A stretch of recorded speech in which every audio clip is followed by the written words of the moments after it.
Hello friends, welcome to Esther tn72. நம்ம இன்னைக்கு இந்த வீடியோல என்ன பார்க்க போறோம்னா சுண்ட வத்தல் குழம்பு. நம்ம கல்யாண வீட்டெல்லாம் வைக்கிற மாதிரி ரொம்ப டேஸ்டியா எப்படி வைக்கலாம்னு சொல்லிட்டு பார்க்கலாம். நீங்க நம்ம சேனலை ஃபர்ஸ்ட் டைம் பார்க்கறீங்கன்னா சேனலை Subscribe பண்ணுங்க, மறக்காம கூடவே இருக்கிற பெல் சிம்பலையும் கிளிக் பண்ணுங்க. வாங்க வீடியோக்குள்ள போகலாம். ஒரு 5-6 வத்தல், அப்புறமா கொஞ்சமா ஒரு 2 டேபிள் ஸ்பூன் அளவுக்கு மல்லி வறுத்து எடுத்துக்கிடலாம். அப்புறமா ஒரு நெல்லிக்காய், சின்ன நெல்லிக்காய் சைஸ் அளவுக்கு புளியை ஊற போட்டுக்கிடலாம். ஒரு 25 போல் சின்ன வெங்காயம், ஒரு பூண்டு, முழு பூண்டை ஃபுல்லாக உரித்து வச்சுருக்கு. அப்புறமா ஒரு 4 டேபிள் ஸ்பூன் அளவுக்கு எள்ளு, இதை வந்து நல்லா வறுத்து எடுத்து வச்சுக்கிடலாம்.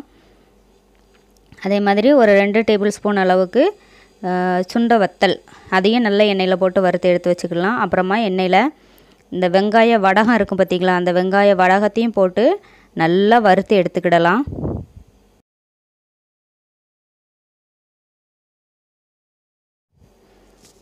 ரொம்ப கரிஞ்சிடக்கூடாது, ஓரளவுக்கு மிதமாக இருக்கிற மாதிரி பார்த்து வறுத்து எடுத்துக்கிடணும். இந்த வெங்காயம் வடகம் போட்டு செய்கிறனால ரொம்ப டேஸ்ட்டாக இருக்கும் குழம்பு. அதே மாதிரி ஒரு வாரம் வரைக்குமே கெட்டு போகாமல் இருக்கும். ரொம்ப டேஸ்ட்டாக இருக்கும். டேஸ்ட்டும் எதுவுமே மாறாது. கல்யாண வீடுகளில் கிடைக்கிற மாதிரி அதே டேஸ்ட்டில் இருக்கும்.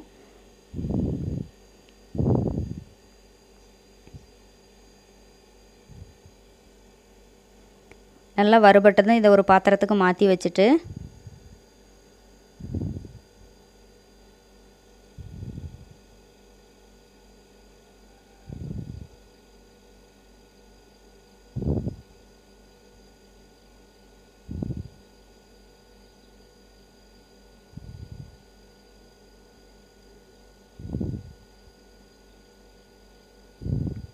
அதே பாத்திரத்தில் கடுகு போட்டுக்கலாம்.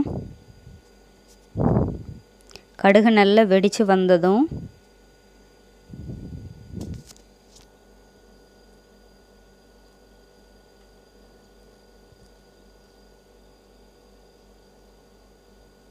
கருவேப்பிலை போட்டுக்கிடலாம்.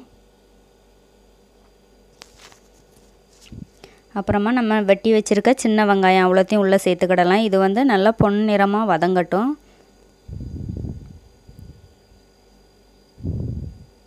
இந்த ரெசிபிக்கு கொஞ்சமாக எண்ணெய் வந்து கொஞ்சம் கூடுதலாக வைக்கணும், அப்போ தான் டேஸ்ட் வந்து நல்லாயிருக்கும்.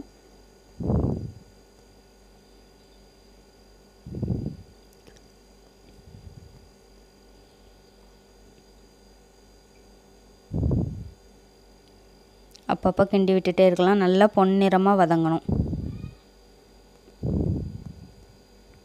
அதுக்கு நடுவில் நம்ம வறுத்து வச்ச மல்லி, வத்தல் அப்புறமா எள்ளு, இது எல்லாத்தையுமே நல்லா பொடி பண்ணி எடுத்துக்கிடலாம்.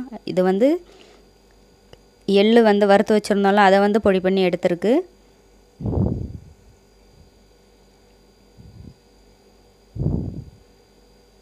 இப்போ வெங்காயம் ஓரளவுக்கு நல்லா வதங்கிருச்சு.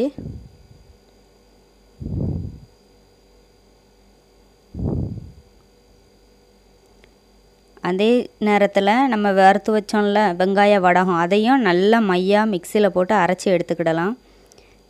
இப்போ வெள்ளைப்பூடு போட்டுட்டு அது கூடவே மல்லி, வத்தல், அப்புறமா எள்ளு இதெல்லாம் அரைச்சி வச்சோம் பார்த்திங்களா, இது எல்லாத்தையுமே உள்ளே போட்டு நல்லா கலந்துக்கிடலாம். அப்புறமா வெங்காய வடகம், அதையும் நம்ம அரைச்சி வச்சோம் பார்த்திங்களா, அதையுமே சேர்த்து உள்ளே போட்டுக்கிடலாம்.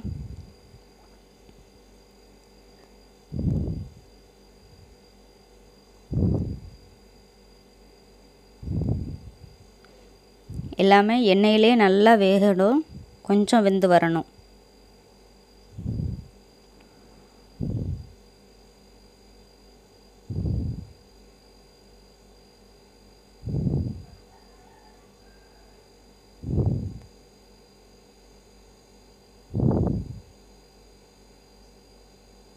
இப்போ நம்ம வறுத்து வச்ச சுண்ட வத்தலையும் உள்ளே சேர்த்துக்கிடலாம். இப்போ கரைச்சி வச்ச புளி தண்ணியும் உள்ளே சேர்த்துக்கிடலாம். இது ஒரு 5 நிமிஷத்துக்கு நல்லா கொதிக்கட்டும். நல்லா கொதித்து அந்த எண்ணெய் வந்து பிரிஞ்சு வரணும். நம்ம ஊற்றிருப்போம்ல எண்ணெய், அந்த எண்ணெய் வந்து பிரிஞ்சு வரணும். அந்த அளவுக்கு நல்லா கொதிச்சா மட்டும் போதும்.